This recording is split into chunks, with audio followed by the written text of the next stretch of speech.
Kevin, Hello, good evening. hi, how are you? Good, how are you? Well, it's nice to meet you. Cheers.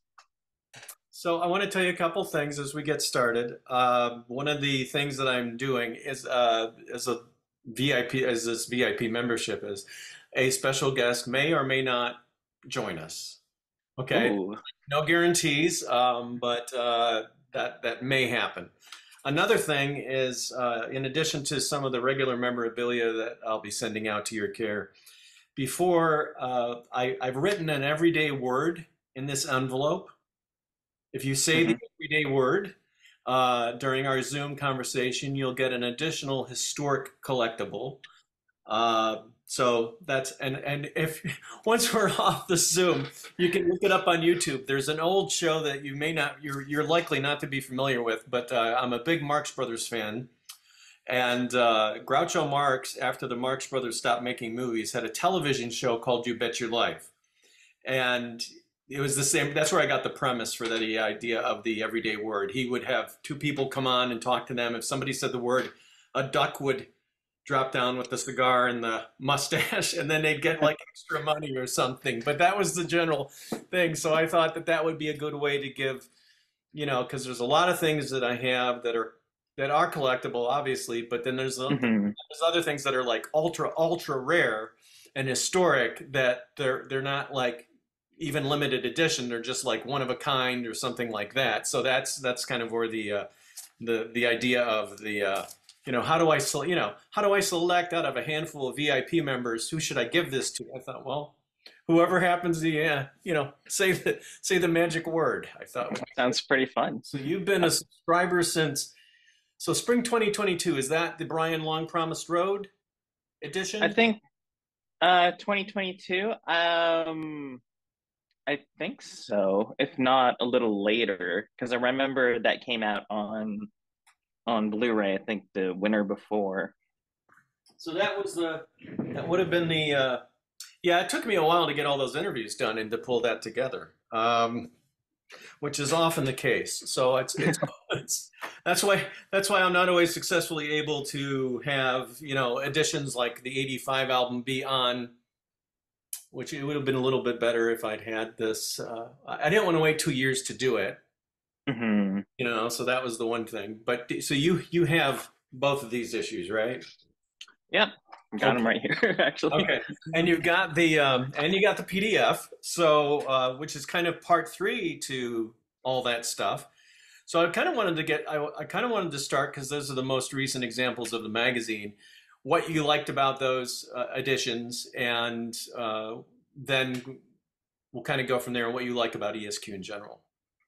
Right. I really like getting the insights and hearing the bit of stories that kind of come through with all the interviews that kind of come through. So, trying to see what the band was like, how the other folks were kind of like during that period of time, what was on their mind, how they work dynamically with other folks, what folks think of other folks at the time, or who was kind of aloof, what were people doing during those periods of time, whether or not it was Brian in the '70s or Brian in the '80s. So yeah, that's what I kind of particularly like reading and kind of going through all of them.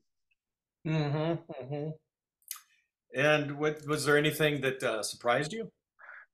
Um, nothing, not necessarily surprised, but there's always like a bit of delight, like whenever folks talk about how is the interaction with Carl? Oh, he's such a sweet man, or or when folks talk about, were we in the room with Mike, or what was that interaction like with Yeah. Brian? And it's always interesting to kind of hear those kind of stories, or like how is Brian doing in particular, in the early '80s, and this was Yeah.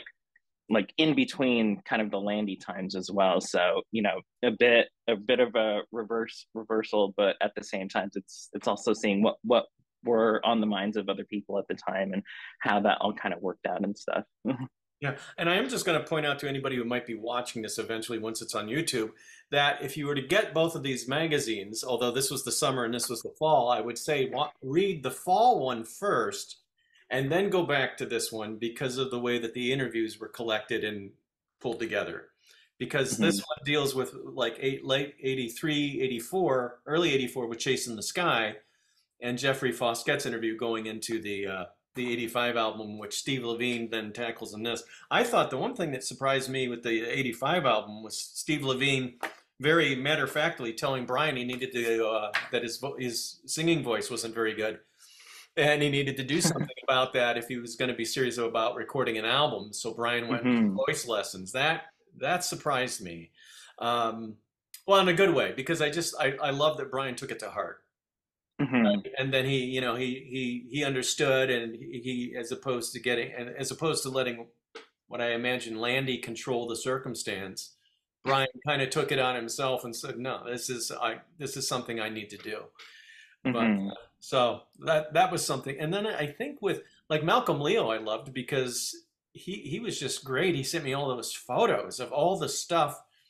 And then the one part where he talked about he wanted to do Brian at the piano in the sand on the beach, and Landy Yeah. approved that because Landy wanted to direct it, and Leo looked at him like, "What? What?" I mean, Malcolm Leo looked at him and said, "Why? Hmm. No, why would?" And he's thinking to himself, "He's not a director." And then Spencer Proffer in the same issue, Landy comes up to him and says, "I want to produce Chase in the Sky," and Spencer Proffer looks at him and says, "No," because it's the same thing. It's like, why? What? Huh? It was interesting too because when that issue came out, looking at the American Band, that was actually I think the first documentary that I've seen on the Beach Boys, Okay. and it was also pretty. It was also pretty interesting because it was I think the content kind of came through back during that period of time in the 80s, and I was like, oh wow, this is kind of like where they wanted to kind of showcase the band at that period of time. So to kind of hear the behind the scenes on that in the particular issue was great. Oh, thank you. Yeah. And as I said to Malcolm in the interview, the one thing that I'm so thankful to him about was the fact that he was the guy who got me into Smile because Oh. because of the way he presented the good vibration. Hmm. And I had no idea. Back then, you couldn't watch videos on YouTube. There was no, in the 80s. So when I saw that documentary and I saw this firehouse, the Beach Boys at a firehouse going down poles and they were playing the fire music, I just thought that that was all supposed to be that way. And I said, okay, I got to, what is this? And I have to find out about this. And why is Brian wearing a fire?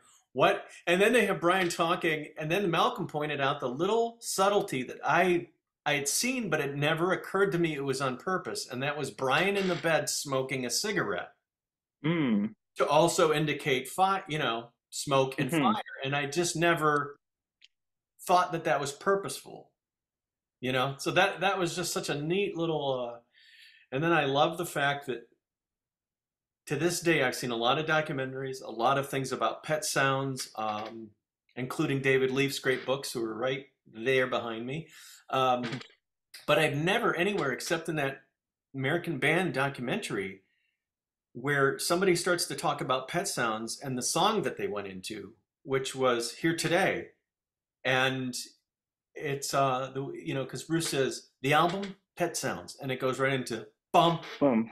bottom. Ba bum. Yeah. And it's and I go and I went so I talked to Malcolm after I interviewed Malcolm. I forgot to mention that to him, and Hmm. I thought that was just as important to me in that documentary for the engagement that I found myself in with Pet Sounds, just as much as what he did with the fire music for Smile. It, Hmm.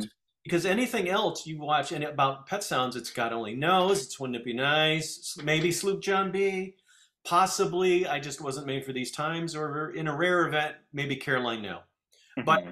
never Here Today. And so that I just think was incredible. Such to be so purposeful about how are we going to go from Bruce into the Pet Sound stuff, and what song should we use? Because they could have easily used "I'm Waiting for the Day." They could have used even the kettle drum for "Wouldn't It Be Nice." You know, Hmm. boom. They could have done that, but no. It's just so. I thought that was powerful. That moment in that documentary. Again, there's nothing quite like that movement in any other documentary for me. Hmm. I love all the other documentaries, but that particular, just the way they did that shift of it's just it's almost as though Malcolm and his team gave that moment movement, and Hmm. I love that. It's just it's just a very visual. I'm a very kind of visual person, so I love the whole thing. Just It was also within that clip as well because I think they were shooting it. It's been a while since I've seen it, but I think when they were shooting it, they were panning to the band that was also participating right after the instrumental break, where Mike comes in and then shows that it's also the production of the entire band making that sounds. yeah, yeah. It's just it's so well thought out, and I so Al has mentioned in a recent show. He's people. I don't tell anybody watching this. If anybody wants to get news from about the Beach Boys and what they're doing, just go to an Al Jardine show, and he'll inadvertently provide it during his show because he mentioned the documentary. He mentioned something several months back about he's working on new music with Brian, and then he mentioned the documentary, and then Mike did an interview with Forbes not long after, but I want to say about maybe a little over a week ago, where Mike also mentioned the documentary. So that I don't know when it's coming out exactly, but I kind of get the impression it's probably going to be early next year or something like that. But Looking forward to that. I am too, especially since they've done so much more since, and it's been a long time since Endless Harmony, 1998's Endless Harmony. So there's Hmm. a lot Though more. it's interesting too. I think at least timing wise, I don't know if it was also the band that has the opportunity to kind of go back to all that material, not just with the compilations that have been coming through over the past couple of years, but there's the upcoming book that they're doing with Genesis, kind of happening later on as well. So, Yeah, the doorstopper. mhm. I and I'm looking forward to getting that, but there's two things about that that surprised me. One is that it stops at 1980, and what was the other thing? There was two things. Yeah, at 80, and that there's no, and I hope that inside it's different, but I don't know yet. But it's not like David Marks is not mentioned, and Blondie and Ricky aren't mentioned, and I understand that they were peripheral. Blondie and Ricky were kind of peripheral Beach Boys, but I think that's an important part of their history because I mean, Carl produced an album for The Flame, and then they joined and they wrote and recorded music as the Beach Boys, and I think anyone who writes and records as a Beach Boy deserves considerable mention. Um, Oh, totally.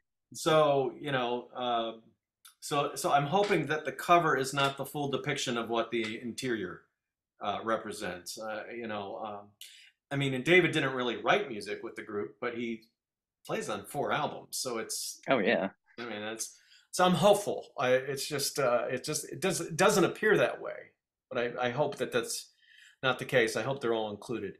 So let me see. I'm just looking at some of your. So do you have the Carl issue, the 75th birthday edition? I do. Okay. It's somewhere. I don't have it on Oh no, hand. you don't Like, have to have it on you. I'd be impressed if you were able to grab everything. Now, did you get the coloring book? I did get the coloring book. Did you get the bundle?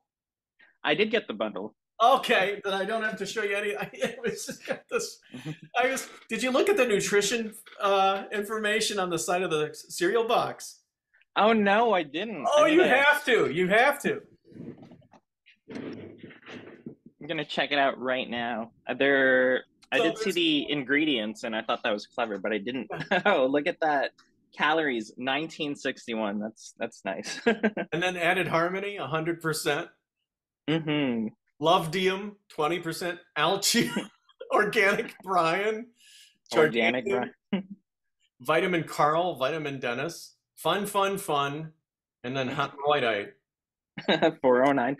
409. Oh, I almost missed out on that detail. You're so good to me, recycle. That's it's just crazy how much all the little things they've done and especially my favorite page in the coloring book is the one that's where it's a pretend movie and Al Jardine's on the horse and it's like Hmm. called California Saga or something. And all the other Beach Boys are on horses behind him. And so I think that's my Hmm. favorite page, just the way it's drawn. But yeah. I Um, really like how the coloring book kind of covers like all different parts of the fandom, I suppose. Because there at least there are some folks that, particularly do like the quintessential California image that the band has had. But then, there's also other aspects that haven't been like quite like that. Like Love You is mhm. particularly unique, and it's also highlighted within the coloring book as well, and other parts of their timeline. So, Hey there. Uh-oh. oh, hello, Kevin, Gary Griffin. Gary Hello, Griffin. Kevin. hello. How are Kevin, you? how do you say your Hi. last name? Kevin. Veloso. Veloso. Okay. Veloso. Yeah. Veloso. Hmm. Nice. Where are you, Kevin? I'm currently in Brooklyn.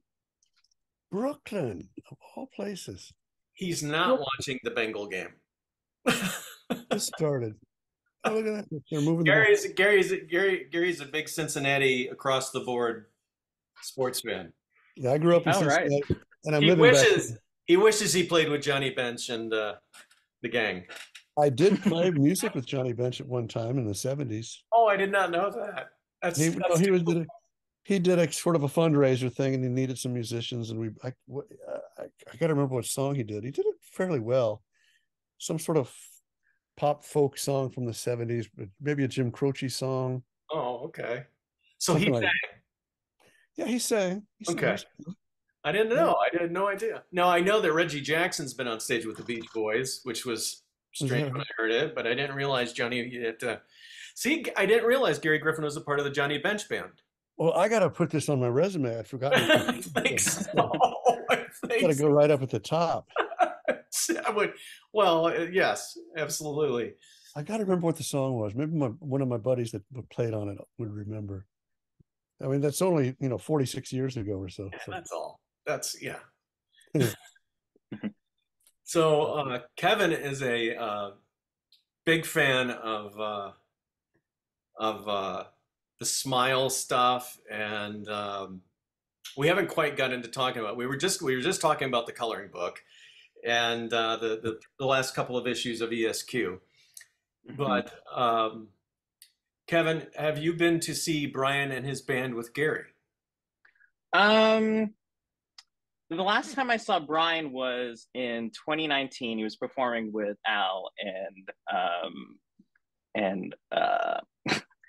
Where was that? and that was well, no, it wasn't in Brooklyn. It was in New York. It was I'm forgetting the Beacon Theater? theater, the Beacon Theater. Yeah, Yeah. Oh, I was there. Yeah, that yeah, was with Blondie. Yeah, and that was a great. really fun show. That's a great theater. Yeah. Hmm. A lot of history in that theater, Oh yeah. right? Oh yeah.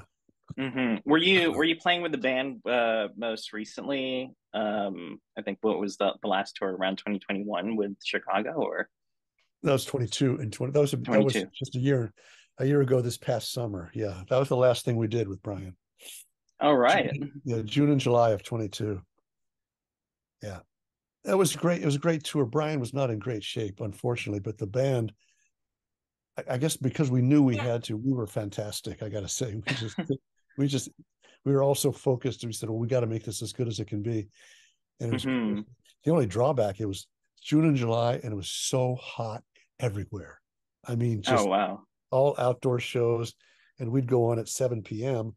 and the sun would be blazing. It was so hot. It was so unbelievably hot, but it was fun. I'm just complaining. Now, How's the? Oh, go ahead. oh no, no, I was just going to say one of Gary. What this is actually very perfect that you're on for this because Kevin actually has seen the Beach Boys on Full House. So I mean, which you were often on there with Oh yeah, Stamos and the gang and Jesse many the Rippers. times. Yeah, I was on. I think I counted up. I was on 30, maybe 35 episodes of it. But worked on a whole bunch of music behind the scenes on that Oh, show. okay, yeah. The whole Oh, run, 8 years, great times, great fun. Yep. it was all based. Where all the filming was based in LA, I guess. Yeah, it was all done at first. It was done down in Culver City at the Hmm. MGM studio down there. Then they moved up after maybe 5 seasons. They moved up into Burbank to the Gotcha. Warner's lot, which was great because that's near where I lived, so it was very convenient. Hmm. It was great. And I'm still in touch, Uh, still buddies with Stamos and with Dave Coulier, so we're still in very close contact. Dave hmm. Dave has moved out of LA. He lives up in Michigan now, where he grew up. Oh, wow. So we both fled California. Yeah. I don't know if there's like a period of time for some folks where they, kind of move to California for, all the interesting opportunities that kind of come through, and then, once that you've been there and done that, you've kind of gone back, which That's is exactly interesting. that's exactly how it was. I mean, I was out there 41 years, and it was great. I mean, I was working on something always. There was never a stretch of being unemployed. There was always something going on, whether it was a great project or was it a small project. It's always something. So I was fortunate. So I was able to get out of there unscathed. And we moved back here. My wife and I moved back here where I grew up, and it's closer to her people and her daughter and my grandson. And so it's all good. Has the work kind of changed a bit since moving back? I don't know if Well, it's, sure. I with mean, well, first of technology all, and everything. with technology, I can still work on people's projects from Hmm. my studio down in the basement. So that's great. I've still been able to do some stuff that way. But I'm also at the point in my life where I'm not exactly pursuing steady, all-consuming work. You know, I'm kind of Hmm. like in this mode. You know what I mean? So that's great. And my wife has a nice little business she's working on here in town, so she's busy. She's very busy. Hmm. So it's all good. So Um, Kevin really mhm. loves Carl Wilson. It's kind of his favorite member. And Gary, I was wondering if you'd be what you remember about working with Carl when he came to the Full House set and you guys recording forever and that experience and Yeah, from they the recording standpoint. oh, it was great. Well, we recorded all the stuff we did for Full House was all pre-recorded. So we were in like studios working on stuff earlier in the weeks prior to the episodes. But yeah, he came in with Mike and Bruce. I don't know if Al was there. I kind of, am I not remembering? But they did their vocals. It was just like stunning how easy and how efficient and how good they were. Their voices and Carl's voice, it's just magic. It's just Oh magic. yeah. So he was doing that thing. The thing about Carl is he is a few people know this, but he is a practical joker. He is he's a handful. He'll pull the wool over your eyes any Oh chance wow. he gets. Yep, he's very funny. He was very very clever.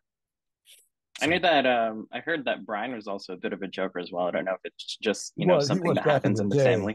Yeah. Back in the day. Now in recent years, he still has a great sense of humor, but it's a little hard to tap into because I don't know how to put it. He's not as right there as he used to be. But he was great. Hmm. He loves to crack up. He's a funny guy, and he was in the old days. He was quite a. All the Wilsons were. All three of them were just practical jokers. Dennis too.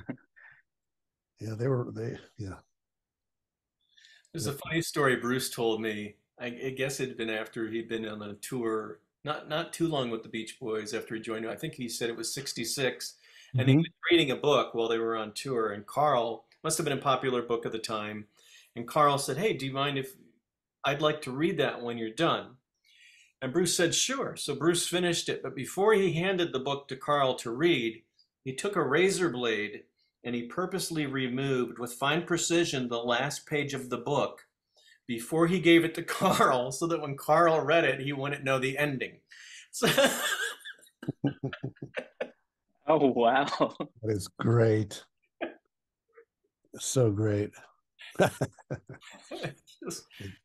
and there was one documentary, I want to say it was the A&E special documentary, I believe, where Brian talked about because the Beach Boys tale, I guess it was called. It was just about. It was focused on Brian, where he said that they'd be in a car in the early days in high school, and Carl would be on the passenger seat, and Brian would yell some obscene thing at the person next to them, or no, Brian would be in the passenger, and he would duck down after he yelled it, so that Carl would be like, "Oh," I Carl didn't say that. so shy. Yeah, So that's shy. great. Oh, jokers. So Kevin, I'm sorry, I didn't mean to interrupt. Go ahead, Chris. Oh, oh, I forgot what I was gonna ask. It'll probably Oh, come back to me. we'll wait. I'll That's okay. wait too, but I know if my brain will catch up with me. I know that feeling. Mine's about 8, 10 So years back there somewhere. Kevin really likes the Sunflower album. In addition to this, he Oh discovered yeah, Beach Boys kind of through the 2011 Smile Sessions box set. yeah. Hmm. Again, just incredible stuff. Sunflower. I remember first hearing that record, and I was floored at every aspect of it. It was, first of all, the music was great, the songs were great, but it was so well Hmm. recorded. It just sounded so amazing. It blew my mind. I can remember the exact moment. I remember what store I bought it at. I can remember who I was with, and we went home and listened to it. It was like, listen to that. Yeah. Yeah, I really like that album because it just opens up really nice and strong, but it's also a very gentle, delicate album as well, especially on the second side when you get Oh to, yeah. All I Want to Do Forever, Our Sweet Love. That's what we love. Um, Yeah. At my window. it's yeah, Yeah. at my window. I love that and the bit of French that Brian goes and quotes over there. Le bueno est venu se poser à ma fenêtre. Birds fly up. Yeah. It's great stuff. And of course, Cool Cool Water is just a masterpiece. Hmm. I It's a mean, good way to end the album. nobody has ever done anything like that. Just No, no that's rules. Just here's what we're gonna do. Nobody's saying, "Hey, you can't do it that way. You got to do it this way if you want to get radio airplay." No, sorry. and This is it's what I want to do. amazing to me that music on Sunflower is so good. Even if you take Cool Cool Water off, that they had handed it to Warner Brothers and they didn't accept it. So then Lenny Waronker came out to Brian's house and they turned off the lights and sat together and played Cool Cool Water for him. Mm-hmm. That was the hook where Lenny went, okay, yes, and then he went back to the label and said, they're good. We've got the album. But all that music is just absolutely amazing. But even still, that at that time, um, it wasn't a big success because it was just far removed from what was happening that week or whatever that month. But boy, you look back at it now, it's like, what were we thinking? How did we not make this the most popular record of the year? Mhm. Yeah, Kevin, Gary shared with me many years ago. We were talking about the Beatles, and Hmm.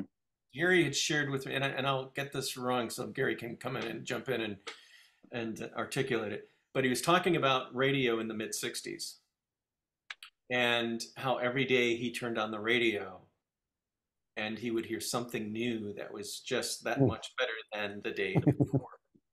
Oh. yeah, And that just must have been such an incredible time in yeah. music to have that. I can look back at the charts from those weeks, from those years, and out of the top 40, maybe there are 30 songs that blew my mind, and 20 that I had to own. You know what I mean? You have to go buy this. Hmm. I just listening to it on the radio is not enough. I have to go buy it, which is not that's missing now. I mean, people are very whatever the word is transient about it. Oh, I like that song. Yeah, cool. What's next? Okay, you don't you don't have to own it, but boy, we sure did. You had to own it. Hmm. Maybe it's because of like the access to music that we have. It's just kind of a click away rather than at least with the Exactly. track on the radio. You might have to wait until it gets played again, or if you missed it, or if you actually wanted to really give it a good listen, then you You had to have go to get buy the it. record. I Yeah. had to get on my bicycle and ride down to the record store, a mile away and buy it.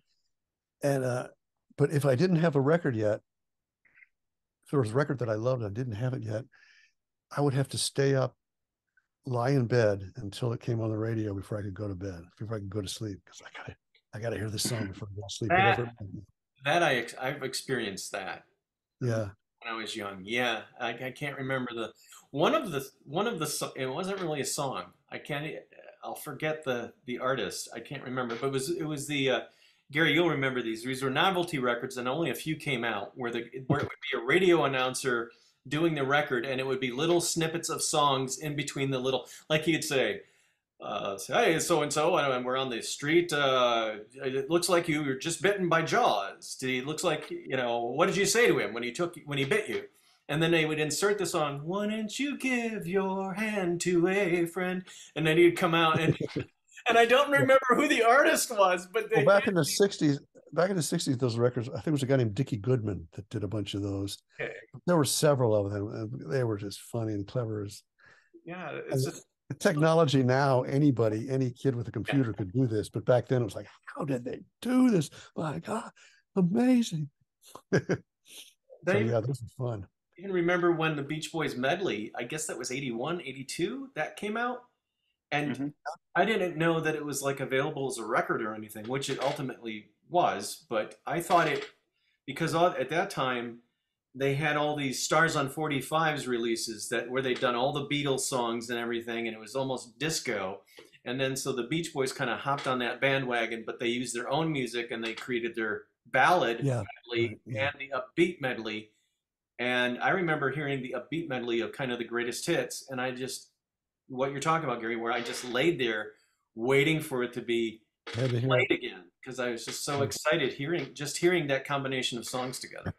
I think Good Vibrations was the song I remember that when it came out, before I had a chance to buy the record, I couldn't go to sleep at night till I heard it, because I couldn't believe what you were hearing. What a record. Yep. Those were fun days. It's incredible. And those songs from that era still connect with me, just as they did back then, all these years later, 50 years later, whatever it is, 60, I don't know, 50, 60, too many. And Gary, on tour, you probably have, and I'm just forgetting, so that's why I'm asking. On tour with Brian, did you ever play Surf's Up? Yes, we did it, not very often, but we did it a few times. Yeah. And it was quite an undertaking. And I'm trying to remember what instrument I played on it. Oh, I know. I played the glockenspiel, that very descending line in the verses. Hmm. Yeah, that was a kind of cool, great part, and it was kind of a challenge to play it because I don't have any real skill at playing that instrument, but I muscled my way through it. But yeah, that's what I played on that. The first half of the song, second half of the song, I may have played a bass part on the keyboard. I can't remember it. I should remember. Well, I love Surf's Up. It's what a piece of music. I mean, who does this? Who writes this? Brian Wilson. That's who. Nobody else. And The chords. Are you? I don't know if you have any knowledge of chords or anything, musical chords, but his chords and the inversions and where the bass is compared to where the chord is, it's just brilliant. And it makes no sense, but in his head, it's just like, these are the notes I want to use. You guys figure out what this is. I was These are my actually notes. thinking about that a bit because I don't know if he was thinking about chords back then when he was writing, but if he was thinking about individual people, if you're doing, 4-part harmonies, etc., even when it comes to the instrumentals, if you're thinking about what the individual would then kind of sing and then realize, oh, it forms this kind of chord, even though I'm only thinking about what these one parts were singing and then how they're all kind of put together. I don't know if that's something Well, that that's you exactly considered. right. Exactly right. Brian these are the notes I want to use, and I'm going to let you guys figure out how to tell each other what they are because I don't know. Hmm. I know they sound good, so there they are. That's what I want to play. Oh, very, very often working with Brian, in the studio, he would have not suggestions, but things he wanted to do that for the rest of us initially sounded, really? Is this what you want? Like you say, I want to instrument combining. He likes to combine instruments. So Hmm. let's do a clarinet and a glockenspiel playing that part. And our initial reaction would be, what? What? So then, okay, let's try that. Then we'd hear it and we'd go, oh yeah, you're right. It's beautiful. I see. Whoa, okay. Hmm. But there are countless instances like that where he would come up with ideas that initially we would go, all right, Brian, we'll try it. And then you hear it and you go, oh, beautiful, beautiful. Yep. He's quite a guy. Gary, of the things that you recorded with Brian in this studio in recent years, what uh, what did you enjoy working on the most? Okay, that would be um I really enjoyed working on that Disney record. We did Oh, a that one was a fun record. we did a lot of the pre-production at my studio in California. Paul Mertens and Brian would come over, and the three of us would work on just basic ideas about those songs.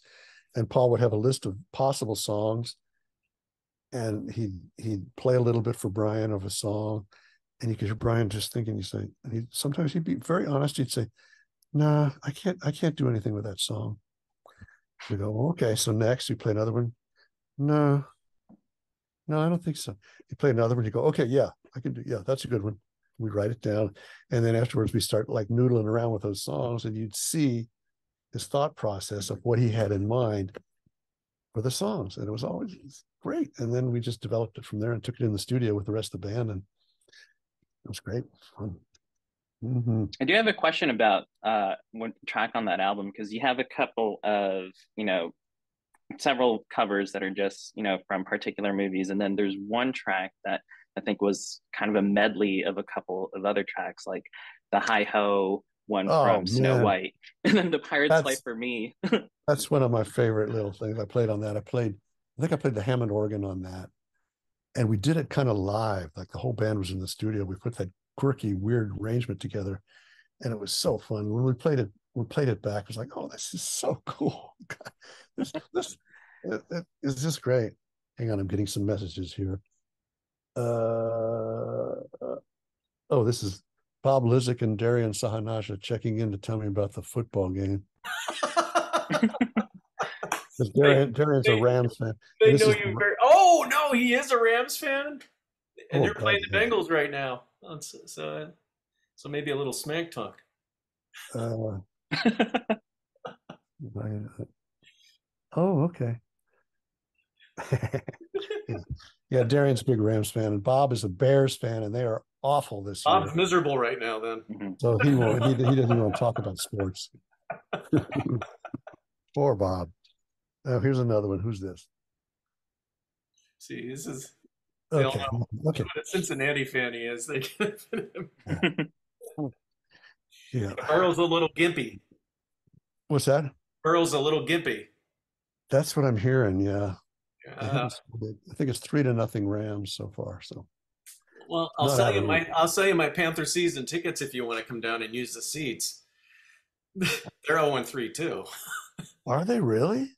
Oh no. Oh, Well, that's too bad. they got a rookie quarterback. What are you going to do? Too Uh, bad. but okay, so yeah, I'm glad you brought up Disney. That Disney album, because I remember, Gary, I was out at your place in 2011, just as it was released, if I'm remembering correctly, Oh because I really? was over at the I had gone over and saw and visited with the guy from Disney. So Kevin, if you can believe this or not, this is what's so strange to me. These guys work on the albums, but they don't get copies of the albums. So I was working with Gary in the studio, and I said, "Oh, I'm going over to see the Disney people tomorrow." And he said, "Hey, while you're there, can you get me a copy of the album?" Mhm.